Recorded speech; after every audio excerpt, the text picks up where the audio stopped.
కీర్తన గ్రంథము 119వ అధ్యాయము మనము ధ్యానిస్తూ ఉన్నాం. ఆయన నామమునకు స్తోత్రం. హల్లెలూయా. ఇప్పుడు మనము 19వ వచనం, 119వ అధ్యాయం 19వ వచనం. నేను భూమి మీద పరదేశినై ఉన్నాను, నీ ఆజ్ఞలను నాకు మరుగు చేయకము. పిల్లారా, ఇక్కడ చూడండి, నేను భూమి మీద పరదేశినై ఉన్నాను, నీ ఆజ్ఞలను నాకు మరుగు చేయకము. హల్లెలూయా, హల్లెలూయా.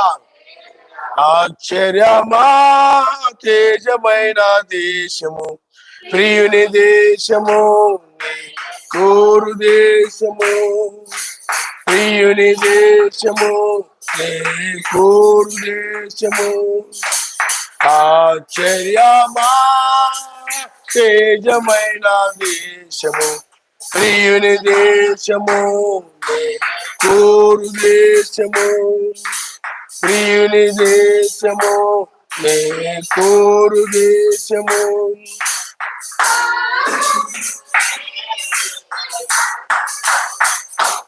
మరి శాపము లేనిదే,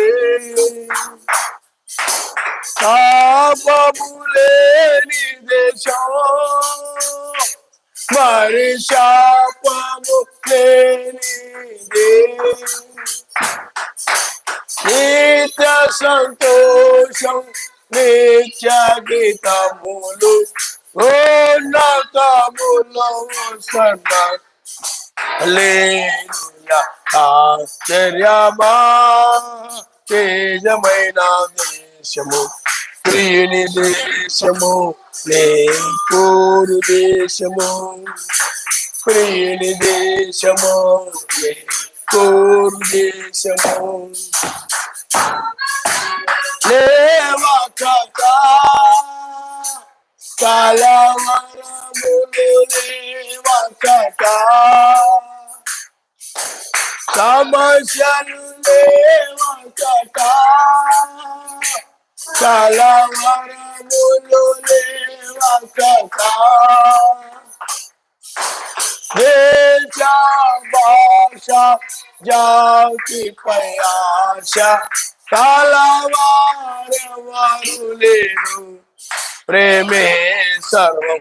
ఆశ్చర్యమా తేజమైన దేశము, ప్రియుని దేశము, కోరు దేశము, ప్రియుని దేశము, కోరు దేశము.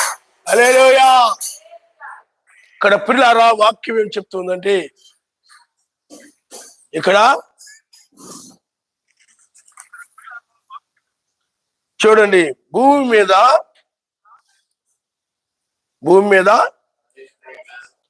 పరదేశినై ఉన్నాను. పిల్లారా, పరదేశులు అంటే వేరే దేశానికి సంబంధించిన వారు. ఈ భూమి మీద మనం ఉన్నాం, కానీ మనము ఈ భూమికి సంబంధించిన వారము, ఈ దేశాలకు మనం సంబంధించిన వారం కాదు, కానీ మనం వేరే దేశానికి మనము సంబంధించిన వారు. అంటే సర్వశక్తిమంతుడు మనకు దేశాన్ని ఇస్తానని వాగ్దానం చేశాడు, కాబట్టి ఆ దేశానికి మనము సంబంధించిన వారము. హల్లెలూయా, హల్లెలూయా. అందువల్ల ఈ భూమి మీద పరదేశినై ఉన్నాను అంటున్నారు. కాబట్టి ఇప్పుడు ఇజ్రాయేల్ ఉన్నారు అనుకోండి, వాళ్ళు పరదేశులుగా ఆ యొక్క ఐగుప్తు దేశంలో ఉన్నారు.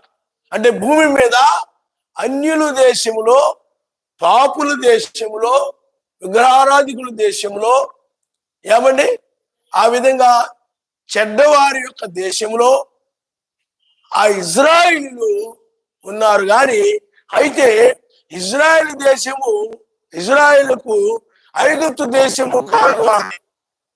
ఇజ్రాయిల్ది ఐగుప్తు దేశము కాదు, ఐగుప్తు దేశం కాదు. కానీ వాళ్ళది ఏ దేశం అనంటే వాళ్ళది కానాను దేశము. వాళ్ళది ఏ దేశం చెప్పండి? కానాను దేశము. అందువల్ల వాళ్ళు ఐగుప్తులో వారు నివసిస్తూ ఉన్నప్పటికీ కూడా వాళ్ళు వేరే దేశానికి వాళ్ళు ఆయన ఎప్పుడు వస్తారా, లేకపోతే ఆయన వచ్చి ఎప్పుడు మనల్ని మన సొంత దేశాన్ని నడిపిస్తాడా అని చెప్పి ఆయన వచ్చి ఆ దేశానికి ఎప్పుడు తీసుకుని వెళ్తాడా అని చెప్పి వారు కనిపెడుతూ ఉండేవారు, ప్రార్థిస్తూ ఉండేవారు. ఆయన నామమున స్తోత్రం. హల్లెలూయా. ఐగుప్తు దేశం బాగానే ఉంది కదా, ఏదో కొన్ని ఇబ్బందులు శ్రమలై తప్ప బాగానే ఉంది కదా, బాగానే జరిగిపోతుంది కదా, ఇక్కడ మనకి ఇల్లు, పొలాలు, స్థలాలు, అన్ని ఆస్తులు ఇక్కడే మనకు ఉన్నాయి కదా, మనం ఇక్కడికి సంబంధించిన వారమే అన్నట్టుగా వాళ్ళు లేరు. కానీ వాళ్ళు ఎలా ఉన్నారంటే మనది దేశం కాదు, మనము వేరే దేశానికి మనం చెందిన వారమని ఆ యొక్క దేశంలో వాళ్ళు శ్రమలబడుతూ ఉన్నారు. అయితే మీరు గమనించాలి, సర్వశక్తిమంతుడు వాళ్ళని పిల్లరా ఆ దేశానికి వెళ్ళాలనేటువంటి వాళ్ళకి ఒక ఆసక్తి లేకపోతే ఆశ వాళ్ళలో కలగడం కోసము ఆ సర్వశక్తిమంతుడు అన్ని జనుల చేత వాళ్ళని ఏం చేశాడు చెప్పండి? బాధించాడు. అన్ని జనుల చేత వాళ్ళని బాధించినప్పుడు అన్ని జనులు వాళ్ళని ఎప్పుడైతే బాధ పెట్టేవారో, శ్రమ పెట్టేవారు, హింసించేవారు, నాయనా ఈ యొక్క కష్టాలు మాకు భూమి మీద తొలగించిన ఆయన, ఈ బాధ మాకు తొలగించిన ఆయన, ఈ సమస్యను మాకు తొలగించి ఇంకా మేము ఐగుప్తు దేశంలో చక్కగా ఉండేలాగా, ఇంకా బాగా స్థిరపడేలాగా, మేము బాగా సెటిల్ అయిపోయేలాగా మాకు సాయం చేయను ఆయన అని వాళ్ళు ప్రార్థన చేయలేదు. వాళ్ళు ఏమని ప్రార్థించారు? నాయన అబ్రాహాముకి, ఇస్సాకుకి, యాకోబుకి ఒక దేశాన్ని ఇస్తాను, మమ్మల్ని ఆ దేశానికి చేరుస్తానని మీరు వాగ్దానం చేశారు కదా, ఆ వాగ్దాన దేశంలోనికి మమ్మల్ని చేర్చుము అని చెప్పి వాళ్ళు మొరపెట్టారు. ఆయన నామమున స్తోత్రం. హల్లెలూయా, హల్లెలూయా. వాళ్ళు ఏ విధంగా ఉన్నారు చెప్పండి? అందుకనే మనం ఈ భూమి మీద ఉన్నప్పుడు పిల్లారా ఏది కూడా కొనుగోలు తమదిగా అన్నట్లు అన్నది బైబిల్. ఏది కూడా ఈ లోకంలో నాది అన్నట్టుగా ఉండకూడదు. ఎందుకంటే మనము వేరే దేశానికి మనము చెందినవాడు.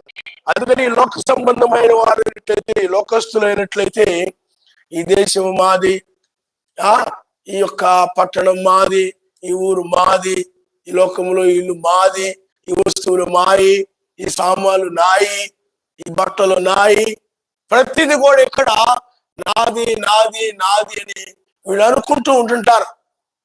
మీకు అర్థమైందా? కానీ ఈ పరదేశులు అలా కాదు. ఈ పరదేశులు ఏమనుకుంటారంటే ఈ భూమి మీద ఉన్నంత కాలం మీద తాత్కాలికమేది. కానీ వాళ్ళు ఏమనుకుంటారంటే వాళ్ళు మనకి కానాను దేశం ఉంది, అక్కడ మనము స్థిరంగా ఉంటాము, అక్కడ మన దేశం అది, అక్కడ మనం ఆ భూమి మీద మనం నివసిస్తాం తప్ప ఇక్కడ కాదు అని చెప్పి ఆ విధంగా వాళ్ళు ఆ విధంగా ఎదురు చూస్తూ ఉండేవారు. కాబట్టి వాళ్ళ యొక్క ప్రార్థన విని సర్వశక్తిమంతుడు ఏం చేశాడంటే మోషేని పంపించి వాళ్ళని ఐగుప్తు నుండి విమోచించాడు. అందుకనే వాళ్ళు రక్తము క్రిందకు వచ్చారు. అవునా? రక్తము క్రిందకి వచ్చారు అంటే గొర్రె పిల్ల యొక్క రక్తము క్రిందకు వచ్చారు సాయంకాలంలో. ఆ తర్వాత వాళ్ళు ఆ యొక్క ఐగుప్తు దేశంలో బయలుదేరి తెల్లవారుజాముకు వచ్చేటప్పటికి ఐగుప్తు నుండి పూర్తిగా తెగిపోయి వారు కానాను దేశానికి ప్రయాణమై వెళ్ళిపోయారు. ఆయన నామమున స్తోత్రం. హల్లెలూయా. అయితే ఆ వెళ్ళేటప్పుడు కూడా 20 లక్షల మందికి ఇద్దరు మాత్రమే వెళ్ళారు. మిగతా వాళ్ళందరికీ వెళ్ళలేదు. ఎందుకంటే వాళ్ళు మేము పరదేశులు అంటే కానానికి సంబంధించిన వారు, మన దేశం అది, అక్కడ మన భూమి అది, మనకు వాగ్దాన భూమి అది, అదే అది ఆశీర్వాదకరమైన భూమి, అక్కడ ఎలాంటి శాపము ఏమీ లేదు, అది పాలు తేనెలు ప్రవహించే దేశము. కాబట్టి ఆ దేశం మాది అని, ఆ దేశం ఎవరైతే నాది అని అనుకొని మాది అని అనుకొని ఉన్నారో వాళ్ళు మాత్రమే కానానికి వెళ్ళారు. వెళ్ళిన వాళ్ళేమో వాళ్ళకి ఐగుప్తు మీద భూ సంబంధం వాటి మీద, ఐగుప్తు సంబంధమైన వాటి మీద మనసు పోల, ఆశలు పోల. కనబడిన వాటినల్లా ఆశిస్తూ వాటి మీద మనసు పెట్టుకుంటూ ఆ విధంగా వాళ్ళు ఐగుప్తు వైపు వాళ్ళ హృదయాలు ఉన్నాయి, పైకి వస్తున్నారు తప్ప మనసు మాత్రము ఐగుప్తు సంబంధమైన ఆహారం మీద, ఐగుప్తు సంబంధమైనటువంటి ఏమండి ఆ మాంసము, వీటన్నిటి మీద వాళ్ళ మనసు ఉంది తప్ప ఐగుప్తు దేశం మీద వాళ్ళకి మనసు ఉంది తప్ప కానాను మీద లేదు. వాళ్ళు ధర్మశాస్త్రం వింటున్నారు, వాక్యం వింటున్నారు, ఏమండి అన్ని వింటున్నారు, కానీ వాళ్ళలో మాత్రము ఐగుప్తు మీద పోలా వాళ్ళకి. ఇంకా ఐగుప్తు మనం ఏ విధంగా ఐగుప్తులో స్థిరపడదామా, ఐగుప్తులో ఏ విధంగా మనం ఇంకా పొందుకుందామా, లేదా ఐగుప్తుకు మనం ఏ విధంగా వెళ్ళిపోదామా అనేటువంటి ఆలోచనలే వాళ్ళకు ఉన్నాయి తప్ప ఆ ధర్మశాస్త్రం వింటున్నారు, కానీ ఐగుప్తు సంబంధమైనటువంటి వాటి మీద వాళ్ళకి మనసు పోల. కానాని మీద వాళ్ళకి మనసు లేదు. వింటున్నారు వాక్యం, ధర్మశాస్త్రాన్ని వింటున్నారు, అన్ని వింటున్నారు, కానీ వాళ్ళకు మాత్రము ఇంకా ఐగుప్తు మీదే ఉంది. కానీ యెహోషువ కాలేబుడు మాత్రమే ఆ కానాను దేశం మీద, అది మన సొంత దేశము, అది మన సొంత భూమి. హల్లెలూయా, హల్లెలూయా. చూడండి, మనల గురించి మనము కూడా అదే విధంగా ఉన్నామని చెప్పి బైబిల్ చెప్తుంది. ఒకసారి హెబ్రీయులకు రాసిన పత్రిక 12వ అధ్యాయం, హెబ్రీయులకు రాసిన పత్రిక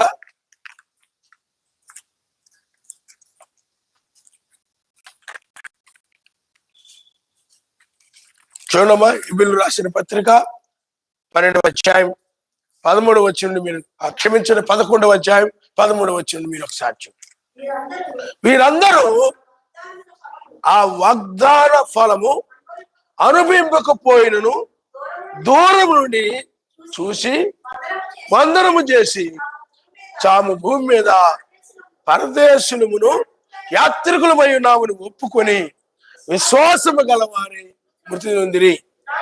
ఇలాగు చెప్పువారు తమ స్వదేశమును వెతుకుచున్నామని విశదపరుచున్నారు కారా. వారు ఏ దేశం నుండి వచ్చినో ఆ దేశమును జ్ఞాపకమందుకున్న యెడల మరలా వెళ్ళుటకు వారికి వీలు కలిగినను. అయితే వారు మరి శ్రేష్టమైన దేశమును అనగా పరలోక సంబంధమైన దేశమును కోరుచున్నారు. అందుచేతనే తాను వారి సర్వశక్తిమంతుడు అనిపించుకున్నటకు సర్వశక్తిమంతుడు వారిని గురించి సిగ్గుపడడు. ఏలయనగా ఆయన వారి కొరకు ఒక పట్టణాన్ని సిద్ధపరిచాడు. ఆయన నామనిస్తాడు. హల్లెలూయా. అబ్రాహాము, ఇస్సాకు, యాకోబు వీళ్ళందరూ కూడా వీళ్ళారా వాళ్ళ భూమి మీద ఉన్నప్పుడు యాత్రికులుగా పరదేశులుగా జీవించారు. అంటే నువ్వు ఇప్పుడు ఏదో ఒక విజయవాడ వెళ్ళావు అనుకోండి, విజయవాడ వెళ్ళావు, విజయవాడలో లాడ్జింగ్ లో దిగావు. ఆ లాడ్జింగ్ లో దిగిన తర్వాత ఏమండి నీకు ఏమైనా వాటర్ బాటిల్లో భోజనాలు లేకపోతే ఏమైనా అవసరమైన వస్తువులు ఏదో కొనుక్కున్నావు అనుకుందాం. మరి ఆ లాడ్జింగ్ నీది అనుకుంటావా? అక్కడ వాటర్ బాటిల్ కొనుక్కున్నావు అనుకోండి, అది నీ అనుకుంటావా? వదిలేసి వచ్చేస్తావు అక్కడ. అలాగే ఈ లోకం కూడా మనకు ఒక లాడ్జింగ్ లాంటిది. ఈ లోకములో నువ్వు కలిగి ఉన్న ఇల్లు కావచ్చు, నీ ఇంట్లో ఉన్న వస్తువులు కావచ్చు, నీ కలిగి ఉన్నవన్నీ కూడా ఒక లాడ్జింగ్ లాంటివి, నీ సొంతమే కాదు. ఇదే ఎందుకంటే నిజమైన క్రైస్తవులకి ఇది లోకమేమి సొంతమో కాదు. అలాగా ఈ లోకము సొంతము, ఈ లోకం అంతా నాది అనుకునేవాడు యాత్రికులు గారు. లోకములో స్థిరపడిపోవాలి, బలపడిపోవాలి. ఏమని వాళ్ళు ఏమైనా చెప్పండి, యాత్రికులు కారు. అందుకని బైబిల్ ఏం చెప్తుంది? కలిగి ఉన్న వాటితో మీరు సంతృప్తి కలిగి ఉండమని బైబిల్ చెప్తుంది. అది లేదు ఇది లేదు ఏమి సరకూడదని బైబిల్ చెప్తా ఉంది. కాబట్టి నువ్వు అక్కడికి వెళ్ళినప్పుడు ఆ యొక్క విజయవాడ నీదని అనుకుంటావా? అనుకో. ఆ లాడ్జింగ్ నీది అనుకుంటావా? అనుకో. ఎందుకని? నువ్వు ఒక యాత్రికుడివి. నీది అది కాదు. నీదేమిటంటే కాకినాడ సొంతూరు. ఉదాహరణ చెప్తున్నాను, ఇది కూడా కాదు, కానీ మీకు అర్థమవడానికి చెప్తున్నాను. కాబట్టి నువ్వేం చేస్తావు చెప్పండి? అక్కడ వాటి మీద ఏమైనా మనసు పెట్టుకుంటావా? లాడ్జింగ్ మీద ఏమైనా మనసు పెట్టుకుంటా అక్కడే ఉండిపోదామని? లాడ్జింగ్ మీద మనసు పెట్టుకొని ఆలోచన పెట్టుకొని లేకపోతే విజయవాడ చాలా బాగుంది కదా, ఉంటావు అక్కడే? ఉండవు. ఎందుకని? అది నీది కాదు, నీ సొంతం వేరే ఉంది. ఇవన్నీ కూడా అది ఒక అద్దె. ఆ 2 రోజులు 3 రోజులు లేకపోతే ఏదైనా పని ఉండే నువ్వు 6 రోజులు ఉంటే 6 రోజులు అద్దె కడతావు, రెంట్ కడతావు. అవి అద్దెకి ఇవ్వబడున్నాడు. కాబట్టి అవి ఎప్పుడొకప్పుడు నువ్వు 4 రోజులు ఉండొచ్చు, 6 రోజులు ఉండొచ్చు, 10 రోజులు ఉండొచ్చు. ఆ ఉన్న 4 రోజులు 10 రోజులు అక్కడ ఉండి మరలా తిరిగి ఎప్పుడొకప్పుడు నీ పని అయిపోయిన తర్వాత నీవు తిరిగి సొంత ప్రదేశానికి వచ్చేస్తావు. అలాగే మనము కూడా ఈ లోకం అనేటువంటిది, ఈ దేశం అనేటువంటిది కూడా మనకొక లాడ్జింగ్ లాంటిది, అద్దె భూమిది. మనం ఈ భూమి మీద ఆయన కోసం మనము జన్మించి ఆయన పనుల నిమిత్తమై, ఆయన కార్యాల నిమిత్తమై ఈ యొక్క అద్దె భూమి మీద మనం ఉంటున్నాము, అద్దె గృహాలలో మనం ఉంటున్నాము. ఏమి కూడా నేను శాస్త్రజ్ఞుడు ఉండిపోతాడు కొంతకాలమే, ఆయన కార్యాల నిమిత్తమే కొంతకాలమే. అందువల్ల నువ్వు ఆ లాడ్జింగ్ మీద వాటి మీద వీటి మీద ఎలాగైతే మనసు పెట్టుకోవో, నాదని అనుకోవు, ఎప్పుడొకప్పుడు విడిచిపెట్టేదాన్ని నాదని అనుకోండి. అంత బైబిల్ ఏం చెప్తుంది? ఈ లోకం ఏమీ తేలేదు, ఈ లోకం నువ్వేమీ తీసుకొని పోలేవని బైబిల్ చెప్తా ఉంది. కాబట్టి భూ సంబంధమైన మనుషులైనట్లయితే వాళ్ళు ఈ లోకం మాది, ఈ లోకంలో మావి, వారు పరదేశులు యాత్రికులు కాదు. వాళ్ళకు ఒక దేశం లేదు, వాళ్ళకు ఒక దేశం వాగ్దానం చేయబడేది ఏమీ లేదు. అందులో ఈ లోక సంబంధమైన పాపులు అన్నటువంటి వారు, ఎవరి లోక సంబంధమైనటువంటి వారు, లేకపోతే ఈ యొక్క చెడ్డతరమైనటువంటి వారు, ఈ లోకం మాది, ఈ లోకం మాది అని వీటి మీద మనసు కలిగి అలా ఉంటూ ఉంటారు. కానీ మనమైతే ఒక యాత్రికునివి. హల్లెలూయా, హల్లెలూయా. పరలోకమే నా సొంతము, ఈ దినములో పరలోకమే నా సొంతము, ఈ దినములో చేరేదాను, నా ఇంపైన యాశువను, ఈ దినములో చేరేదాను, నా ఇంపైన యాశువను, ఈ దినములో చూచెదాను. గ్లోరీ గ్లోరీ కామే నా సొంతము, ఈ దినములో చేరేదాను, పరలోకమే నా సొంతము, ఈ దినములో చేరేదాను. హల్లెలూయా. నేను ఒకసారి మద్రాసు వెళ్ళాను చదువుకునే రోజులు. మద్రాసు వెళితే అక్కడ పరీక్షలు రాయడానికి వెళితే 2-3 రోజులు 4 రోజులు అక్కడ ఉన్నా. అక్కడ పరీక్షలు అయిపోయిన తర్వాత వచ్చేసాను. అప్పుడు అక్కడ ఉన్న 3 రోజులు మద్రాసు రాదని అనుకున్నారా? అక్కడ అల్లూరి హోటల్ అని ఉంది, అక్కడ హోటల్లో ఉన్నాం మేము. అర్థమైందా? హోటల్లోనే లాడ్జింగ్లు అలాంటివి ఉన్నాయి, అక్కడ ఉన్నాం మేము ఆ పరీక్షలు రాయడానికి. ఇప్పుడు అక్కడ నేనేమైనా అని చెప్పండి, ఒక యాత్రికుడి, వేరే ప్రాంతానికి చెందినవాడు, ఆ ప్రాంతానికి చెందినవాడు కాదు. మనం కూడా అంతే.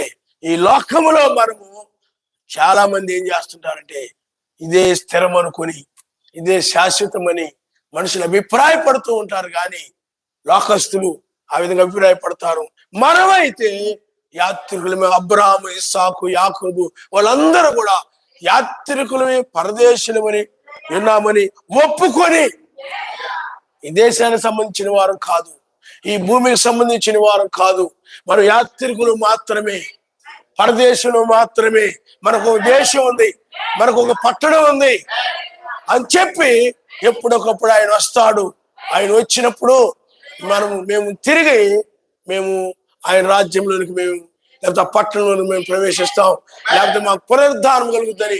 వాళ్ళు ఎదురు చూశారు వాళ్ళు. మొదటి రాకడలో మెస్సయ్య వచ్చినప్పుడు అబ్రాహాము, ఇస్సాకు, యాకోబు వాళ్ళందరూ కూడా పునరుద్ధానం చెందారు. ఆయన నమస్కారం. హల్లెలూయా, హల్లెలూయా. ద్వారా మీరు ఆలోచన చేయండి. వాళ్ళు ఆ కాలంలోనే వాళ్ళ పరదేశులు గాను యాత్రికులు గాను ఉన్నారని బైబిల్ చెప్తుంది. కాబట్టి అందువలన ఈ లోకము కాదు మంది. కాబట్టి పిల్లారా, మనము యాత్రికులవి పరదేశులమై ఉన్నారని బైబిల్ చెప్తుంది. కాబట్టి మనం వేరే దేశానికి మనము సంబంధించిన వారము అయితే ఆయన కార్యాలను, ఆయన చిత్తాన్ని, ఆయన ఆలోచనను నెరవేర్చు నిమిత్తమై మనల్ని ఇక్కడ ఆయన పుట్టించాడు. ఆయన నామనిస్తాడు. హల్లెలూయా. కాబట్టి మనము కూడా ఏమైనా చెప్పండి, యాత్రికులమును పరదేశులమై ఉన్నాము. అందుకనే పిల్లారా, ఒక సమయంలో ఇవన్నీ కూడా విడిచిపెట్టి వెళ్ళిపోవాల్సి వస్తుంది. అయితే ఈ భూమి మీద కూర్చుకున్న వారు మాత్రమే, ఈ భూమి మీద తమ కోసము కూర్చుకున్న వారు మాత్రమే, తమ కోసము సంపాదించుకున్న వారు మాత్రమే నష్టపోతారు. కారణం ఎందుకనంటే వాళ్ళు ఆయన కోసము కాదు, ఆయన కోసము చేసిందే పైన దాచబడి ఉంటుంది. ఆయన నామనిస్తారు. హల్లెలూయా, హల్లెలూయా. కాబట్టి వాళ్ళు హృదయం ఎక్కడ ఉంటుందంటే పైన ఉంటుందని బైబిల్ చెప్తుంది. వాళ్ళ హృదయం ఎక్కడ ఉంటుంది చెప్పండి? పైన ఉంటుందే తప్ప ఈ భూమి మీద వాళ్ళకి ఉండదు. ఈ భూమి మీద కూర్చుకున్న వారికి ఎక్కడ ఉండదు? ఈ భూ సంబంధం వాటి మీదే ఉంటా ఉంటుంది. వాళ్ళు కూర్చుకున్నారు కాబట్టి, వాళ్ళు సంపాదించుకున్నారు కాబట్టి, నేను నా భర్త నేను కలిసి కష్టపడి సంపాదించుకున్నాం, ఇది మాది అని వీళ్ళు కూర్చుకొని ఉంటారు. ఇక్కడ నీ ధనం ఎక్కడున్నో నీ హృదయం ఎక్కడున్నది బైబిల్ చెప్తుంది. నీ ధనం ఎక్కడున్నో నీ హృదయమో అక్కడున్నదని బైబిల్ చెప్తుంది. కాబట్టి మనం ఏమైనామంటే యాత్రికులవి, పరదేశులమని మనం ఒప్పుకుంటున్నాం తప్ప ఈ దేశానికి మనం సంబంధించిన వారము కాదు. ఏదో తాత్కాలికముగా ఈ అద్దె దేశములో, ఈ అద్దె శరీరములో, ఈ శరీరం కూడా అద్దెదే, కొంతకాలమే. ఈ లోకము కూడా, ఇవన్నీ కూడా కొంతకాలమే, తాత్కాలికమే, అల్పకాలమే. మోషే కూడా అల్పకాల పాప భోగములు అనుభవించడం కంటే ఏమంటే ఆ ప్రజలతో కూడా శ్రమలు అనుభవించి కలగబో బహుమానం మధ్య దృష్టించాడని బైబిల్ చెప్తుంది. ఆయన హల్లెలూయా, హల్లెలూయా. కాబట్టి చాలా మంది ఈ దేశస్తులమని, ఈ లోకస్తులమని, ఇక్కడ వాళ్ళమని అభిప్రాయపడుతూ ఉంటారు. కానీ మనము పరదేశులమే, యాత్రికులమైనా. హల్లెలూయా, హల్లెలూయా. అందుకనే వారు ఏ దేశం నుండి వచ్చిరో ఆ దేశంలో జ్ఞాపకం ఉంచుకున్న ఎడల మరలా వీలుటకు వారికి వీరు కలిగి ఉండను. అందుకనే మన దేశం ఏంటంటే అక్కడ అది ప్రేమ గల దేశం. అక్కడ నీతి, సమాధానము, పరిశుద్ధాత్మ, ఆనందము కలిగిన దేశం. అందుకనే మీరు సమాధానంగా ఉండండి, విరోధాలుగా ఉండొద్దు, ముఖం ఎత్తి పట్టుకుని ఉండొద్దు, ముఖం మార్చుకుని ఉండొద్దు, ఏమండి ముఖం తిప్పుకునేవారుగా ఉండొద్దు. ప్రమాదంలో పడిపోతాను. సమాధానంగా లేకపోతే నువ్వు విడబడతావు. సహోదరి సహోదరు సమాధానం లేకపోతే ఏమైపోతావు? విడబడతావు. ఎవరిదేది కూడా నువ్వు మనసులో పెట్టుకోవద్దు. మనసులో పెట్టుకున్నారంటే దయ్యం దూరినట్టే, సాతాను దూరిపోయినట్టే. ఆ సాతాను దూరి ఏం చేస్తాడు చెప్పండి? నేను విరోధమైన ఆలోచనలు పెడుతూ ఇతరులతో సమాధానంగా ఉండకుండా, ప్రేమగా ఉండకుండా, విరోధంగా ఉంటూ, ప్రార్థన మానేస్తూ, వాళ్ళ మీద వీళ్ళ మీద ఏదో మనసులో పెట్టుకొని సరిగా రాకుండా, ఏమండి అలా ఇలా ఉన్నట్లయితే ప్రమాదం పడతారు. నీకు అర్థమైందా? అందుకని మీరు సమాధానంగా ఉండండి. పదే పదే అందుకే చెప్తున్నాను. నువ్వు ఇంతకు ముందు వాళ్ళ మీద వీళ్ళ మీద గొడవలకు వెళ్ళావేమో, కళాలు పెట్టుకున్నావేమో. ఇప్పుడు అలాంటివన్నీ ఏం చేయాలి చెప్పండి? నువ్వు ఆ రాజ్యం గొడవలతోటో ఒకరి మీద ఒకరు దాడి చేసుకొని, ఒకరి మీద ఒకరు తన్నుకొని, తిట్టుకొని, కొట్టుకునేటువంటిది కాదని. నువ్వు మారకపోతే ఉంటావు ఇక్కడే. ఆ దేశానికి నీతి, సమాధానం, పరిశుద్ధాత్మ, ఆనందం కలిగిన వాళ్ళు, వాళ్ళ నిమిత్తం వాళ్ళకు మాత్రమే ఆ దేశం. అందుకనే 1996 ఆయన వేకుచుక్కుగా వచ్చి రాబో భవిష్య రాజ్యం యొక్క సంగతులని ఆ దేశం ఎలా ఉండదో ఆయన యాత్రికులకు పరదేశులకు బోధిస్తున్నాడు. ఆయన అమలుస్తాడు. హల్లెలూయా, హల్లెలూయా. యాత్రికులకి పరదేశులకి ఆయన పరదేశస్తులకి బోధిస్తున్నాడు. అదే ఆయన వధువు. ఆయన వధువు అంటే యాత్రికురాలు, పరదేశురాలు. అందువలన ఆమెకే వర్తమానం. అమ్మా, ఇంకా సమయం యాత్ర అయిపోయింది, ముగించబడింది. ఆ మోషే ఎలా వచ్చి ఐగుప్తు నుండి వాళ్ళని బయట తీసుకెళ్లాడు, ఎర్ర సముద్రం దాటించాడు, మరణాన్ని దాటించాడు. అలాగే తెల్లవారుజామున బలిష్ఠము వేకువదూత రంగం మీదకి వచ్చి ఐగుప్తుల్ని ఇజ్రాయెల్ వేరు చేసినట్లుగానే ఈ లోకస్తుల నుండి మనల్ని కూడా వేరు చేసి ఆయన పైకి తీసుకెళ్ళిపోతాడు. పైకి తీసుకుని వెళ్ళడానికి వచ్చాడు. ఆయన నమస్తా. హల్లెలూయా.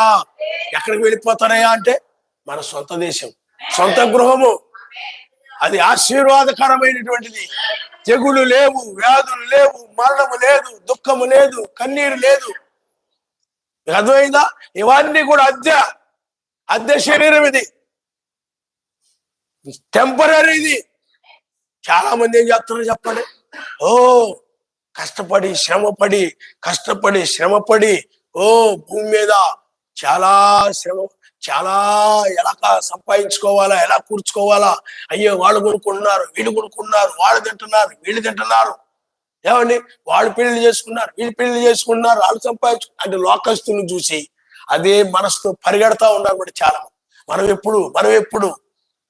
ఎప్పుడు లోకస్తులను పోలి పరిగెడుతూ ఉన్నారు. నువ్వు వేరు, వాడు వేరు. మనం యాత్రికులమి. ఈ భూమి మీద మనం యాత్రికులమి, లేకపోతే పరదేశులమని బైబిల్ చెప్తుంది.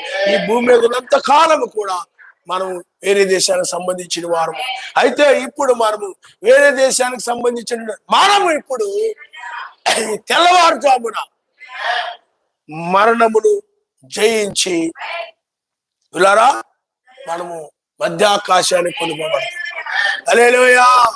అందుకని యెహోషువ కాలంలో యొర్దానుకు అవతల లోకం ఉంది, యొర్దానుకు యువతలేమో కానాను దేశం ఉంది. అందుకని తెల్లవారుజామున అప్పటి వరకు యాత్రికులుగా ఉండండి ఇజ్రాయేలీలు, పరదేశులుగా ఉండండి ఇజ్రాయేలీలు కానాను దేశంలోనికి ఆ తెల్లవారుజామున మరణమనే యొర్దాను దాటి వెళ్ళిపోయారు. ఆయన నామమునిస్తారు. ఎప్పుడైతే వారు కానానులోకి వెళ్ళిపోయారు, ఆ యొర్దాను నది దాటి వెళ్ళిపోయారు, వాళ్ళు అప్పుడు సొంత దేశంలోకి వెళ్ళిపోయారు. ఆయన నామమునిస్తారు. ఇప్పుడు కూడా మనము మన సొంత దేశమునకు, సొంత శరీరాన్ని, ఇది మన శరీరం కాదు, ఇది ఆదాము అవ్వల పాపం వల్ల వచ్చిన శరీరం. వాళ్ళు మరణించక ముందు కలిగిన శరీరమే మన శరీరం. అదే మహిమ శరీరం, మరణము లేని శరీరం. ఇది మనది కాదు. ఇది మీకు అర్థమైందా? ఇది పురుగుల గూడు, వ్యాధుల గూడు. కానీ మనము పిల్లారా ఈ తెల్లవారుజామున ఆ మహిమ కలిగినటువంటి ఆ దేశాన్ని మనము, ఆ యొక్క శరీరాన్ని మనము, ఆ రాజ్యాన్ని మనము ధరించుకొని మధ్యాకాశం మనం కొనిపోబడే సమయంలో ఆయన నామమునిస్తారు. ఇది కొంతకాలమే. నువ్వెందుకు పుట్టావు? లోకంలో లోకస్తులాగా బ్రతకడానికి కాదు, యాత్రికుడిలాగా బ్రతకాలి, పరదేశిలాగా. నీకు ఎప్పుడు కూడా ఎప్పుడు చేరేదానా నివాసం, ఎప్పుడు చేరేదానా. ఆ దేశానికి నేను ఎప్పుడు వెళ్తానా? ఆ దేశాన్ని నేను ఎప్పుడు చూస్తానా? ఆ భూమి మీద ఎప్పుడు నేను పాదం మోపుతానా? హల్లెలూయా, హల్లెలూయా. చూడండి ఒకసారి మనము బైబిల్లో మనము 1వ దశలో రాసిన పత్రిక 4వ అధ్యాయం.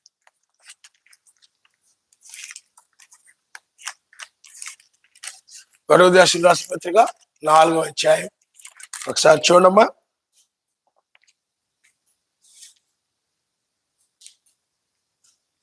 17వ వచనం చూడండి. ఆ మీదట సజీవులమై నిలిచియుండు మనము వారితో కూడా, అంటే మృతులతో కూడా ఏకముగా మెస్సని ఎదుర్కొనుటకు ఆకాశ మండలమునకు మేఘముల మీద కొనిపోబడదుము. కాగా మనము సదాకాలము మెస్సీతో కూడా ఉండదు. ఆయన నామనిస్తారు. హల్లెలూయా. సదాకాలం ఎప్పుడు కూడా ఆయనతోనే ఉండడానికి ఆయన తీసుకొని వెళ్ళడానికి వచ్చాడు. ఎవరిని అని అంటే ఎవరిని చెప్పండి? యాత్రికులుగా ఉన్న వారిని. నాది దేశం కాదని, నేను ఈ దేశంలో యాత్రికుడిని, పరదేశిని, నాకు వేరే దేశం ఉంది అని ఎవరైతే ఒప్పుకొని ఉన్నారో వారి కోసమే, వారు మాత్రమే మధ్యాకాశాన్ని కొనుక్కోబడి ఏమండి ఆ తర్వాత మరలా మూడవ రాకడలో భూమి మీదకి వచ్చేస్తాడు. మొదటి రాకడలో ఆయన గొర్రె పిల్లక రక్తం చిందించాడు. ఎప్పుడైతే చిందించాడో ఆ తర్వాత మనం ఆయన నామంలో బాప్తిజం పొందాం, పరిశుద్ధాత్మ అనే వరాన్ని పొందుకున్నాం. ఎప్పుడైతే మనం ఆ పరిశుద్ధాత్మను పొందుకున్నాము అప్పుడు మనము యాత్రికులుగాను పరదేశులముగాను ఉన్నాము. మొదటి రాకడ ఏం చేసి చెప్పడం వల్ల యాత్రికులుగాను పరదేశులుగాను చేసి ఆయన నమస్కారం. ఇప్పుడు మనం సెకండ్ కమింగ్ లో ఉన్నాం, అంటే రెండవ రాకడలో. ఆయనే రెండవసారి ఇదిగో త్వరగా వచ్చున్నాను, నేను ప్రకాశమానమైన వెక్కు చుక్కనని చెప్పాడు. కాబట్టి ఆయన వచ్చినటువంటి కాలంలో న్యాయాధిపతిగా ఆయన భూమి మీద ఆయన బయలుపరుచుకున్నటువంటి కాలంలో బయలుపరుచుకుంటున్నటువంటి కాలంలో మనం తెల్లవారుజాములో మనం ఉన్నాం. అందువలన ఎవరైతే ఆయన రాజ్యం కోసం కనిపెట్టుకుని ఉన్నారో, ఆయన కోసం కనిపెట్టుకుని ఉన్నారో, ఏమండి ఎప్పుడు వస్తాడా, ఎప్పుడు తీసుకుని వెళ్తాడా, నాది దేశం కాదు, నా లోకం ఇది కాదు, ఈ యొక్క ఉద్యోగాలు, చదువులు, డిగ్రీలు, ఈ కాలేజీలు నీ కాదు. ఇవన్నీ నా డిగ్రీలు, నా చదువులు, నా మార్కులు, మా అమ్మ మా నాన్న నా కోసం బోల్డ్ డబ్బు పెట్టి ఆయన కోసం కూడా మానేసి, సర్వశక్తి మంతుల కోసం ఏమి కూడా చేయకుండా మానేసి నన్ను ఎంతో బాగా చదివించారు కాబట్టి సర్టిఫికేట్లు నాయి, ఈ లోకం అంతా నాది, ఈ ర్యాంకులు నాయి, ఇవన్నీ పట్టుకుని అటు ఇటు తిరుగుతున్నావేమో. యాత్రికులు ఇవేవి కూడా నాకు సంబంధించిన ఒప్పుకోరు. ఒక నీదమ్మ అంటే ఒప్పుకోరు. నీకు అర్థమైందా? ఈ వస్తువుల్ని అమ్మంటే ఒప్పుకోరు. ఎందుకు ఒప్పుకోరండి? నేను ఆ దేశానికి సంబంధించిన, ఆ భూమికి సంబంధించింది, డబ్బు నీదం, నాది కాదు, ఒప్పుకోరు. ఈ లోకము నీది, ఈ లోకములో వాళ్ళందరూ నీ వాళ్ళు కాదు. హల్లెలూయా, హల్లెలూయా. మోషే కూడా అలా ఒప్పుకోలేదు. నేను కానాను దేశానికి సంబంధించిన తప్ప ఐగుప్తుకు సంబంధించిన వాడు కాదు అన్నాడు. చూడండి మీరు హెబ్రీ రాసిన పత్రికలో 12వ అధ్యాయంలో, లేకపోతే ఆ తర్వాత చూద్దాం 11వ అధ్యాయం మీరు ఒకసారి చూడమ్మా. 11వ అధ్యాయం 24వ వచనం మీరు ఒకసారి చూడండి. మోషే పెద్దవాడైనప్పుడు విశ్వాసమును బట్టి ఐగుప్తు ధనము కంటే మెస్సయి విషయమైన నింద గొప్ప భాగ్యమని ఎంచుకొని అల్పకాలము పాపభోగం అనిపించుట కంటే సర్వశక్తివంతుడు ప్రజలతో శ్రమ అనుభవించడం మేలని యోచించి ఫరో కుమార్తె యొక్క కుమారులను అనిపించుకున్నట్టుకు ఒప్పుకోలేదు. ఫరో కుమార్తె కుమారుడు అంటే ఫరో తర్వాత ఇతను రాజు అయిపోతాడు. ఒప్పుకోలేదు.